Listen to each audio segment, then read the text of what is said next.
تو حج بھی اسلام کے بنیادی ارکان میں سے ہے کہ بندہ اللہ اور اس کے رسول پر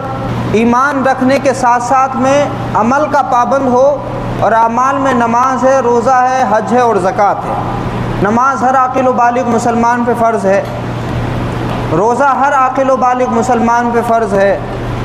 اور زکوٰۃ اس مسلمان پہ فرض ہے جو صاحب نصاب ہو، جو مالک نصاب ہو۔ اسی طرح سے حج بھی اس مسلمان پر فرض ہے جو حج کے سفر کی استطاعت رکھتا ہو، یعنی حج کے جو اخراجات ہیں، حج کے جو خرچے ہیں، ان خرچوں کو اٹھانے کی وہ طاقت رکھتا ہو، استطاعت رکھتا ہو، تو اللہ رب العزت نے ان لوگوں پر حج فرض فرمایا ہے۔ تو حج کی فرضیت بھی نماز کی فرضیت سے کم نہیں ہے، حج کی فرضیت روزے کی فرضیت سے کم نہیں ہے، اور اس کی فرضیت کا انکار کرنے والا مسلمان نہیں بچتا، اس کی توہین کرنے والا مسلمان نہیں بچتا۔ تو سب سے پہلے تو ہم سب کو یہ دعا کرنا چاہیے کہ اللہ رب العزت ہمیں اس لائق بنائے، ہمیں اتنی دولت عطا فرمائے کہ ہم بھی اس کے گھر کا سفر کر سکیں۔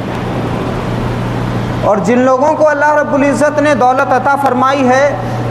وہ حج کا سفر نہیں کرتے تو ان کے لیے وعیدیں ہیں۔ اللہ رب العزت نے قرآن مجید میں حج کے سفر کے بارے میں بیان فرمایا، وَلِلَّهِ عَلَى النَّاسِ حِجُّ الْبَيْتِ مَنِ اسْتَطَاعَ إِلَيْهِ سَبِيلًا، کہ اللہ رب العزت کے لیے وہ بندہ حج کرے جو اس راستے کی استطاعت رکھتا ہو، یعنی جس کے پاس میں اتنا پیسہ ہو کہ حج کے جو اخراجات ہیں وہ بھی کر سکتا ہے،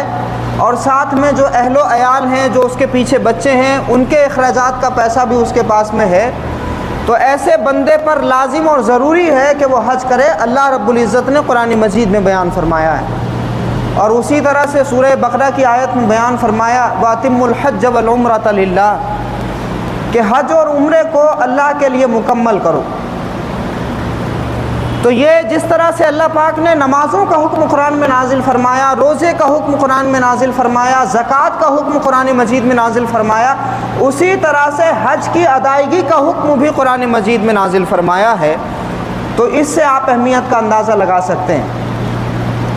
اور اس مہینے میں عام طور سے جن لوگوں نے حج کے فارم بھر دیے، اللہ رب العزت نے جن کو موقع عطا فرمایا، وہ خوش نصیب لوگ حج کی تیاریاں کر رہے ہیں، حج کے سفر پر جا رہے ہیں۔ یہ بہت اہم موقع ہے کہ لاکھوں لوگ اپلائی کرتے ہیں، لیکن اللہ رب العزت جن کو چنتا ہے بس انہی کے نام آتے ہیں۔ دنیا میں ایسے بھی بہت سارے لوگ ہیں، چند ایسے لوگوں سے بھی میری ملاقات ہوئی جن کے پاس میں پیسہ بہت ہے، دولت بہت ہے، اور وہ ہر سال اپلائی کرتے ہیں مگر ریجیکٹ ہو جاتے ہیں۔ جب اللہ رب العزت کی طرف سے بلاوا نہیں ہوتا تو دولت اور پیسہ بندہ چاہے جتنا لگا لے،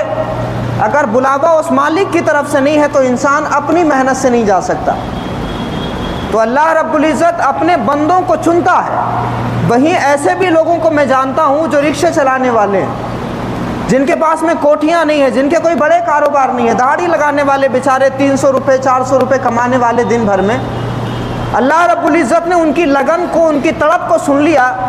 تو اگر آپ ان سے پوچھیں گے، وہ بظاہر حلیہ ان کا بڑا خراب سا ہے اور کپڑے بڑے پھٹے پرانے ہیں،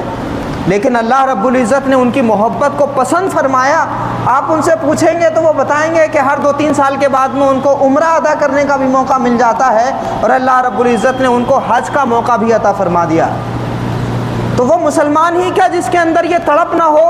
کہ میں اپنے رب کے گھر کی زیارت کروں؟ وہ مسلمان ہی کیا جس کے اندر یہ خواہش پیدا نہ ہو کہ میں جس نبی کا کلمہ پڑھتا ہوں اس نبی کے روزے پر حاضری کروں؟ ہر مسلمان اپنے دل میں یہ تمنا رکھتا ہے کہ خانہ کعبہ کی زیارت ہو، حج کا سفر ہو، والدین ساتھ میں ہو، پوری فیملی ساتھ میں ہو، اور اللہ کے گھر کی ہم زیارت کریں، خانہ کعبہ کا طواف کریں، آقا علیہ الصلوۃ والسلام کے روزے پر حاضری دیں۔ ہر مسلمان کے دل میں یہ تمنا ہوتی ہے، اور ہمیں بار بار یہ دعا کرنا چاہیے کہ اللہ رب العزت ہم سب کو اور تمام مسلمانوں کو، تمام مومنین کو اپنے گھر کی زیارت نصیب فرمائے، اور اپنے محبوب کے در پر حاضری کی سعادت نصیب فرمائے، اور اپنے نبی کی مسجد نبوی میں نمازیں ادا کرنے کی سعادت عطا فرمائے۔ تو وہ خوش نصیب لوگ جو اس سال حج کی تیاریاں کر رہے ہیں، ان تمام لوگوں کو بہت بہت مبارکباد۔